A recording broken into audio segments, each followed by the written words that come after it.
Hey guys, in this video I'm going to show you how to pay Netflix from FamPay. If you find this video helpful, please consider to like this video and subscribe to my channel. In saying that, let's just jump straight into the video.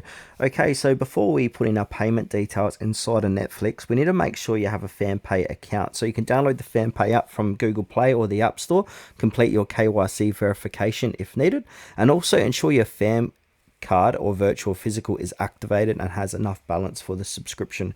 Now once we've done that, we need to head on over to netflix.com and create an account. So I've created my account. Now I'm up to the finish and sign up part. So creating an account on Netflix is quite easy. So from here I'm going to go ahead and choose my plan, click next, and now from here it's going to say set up your credit or debit card.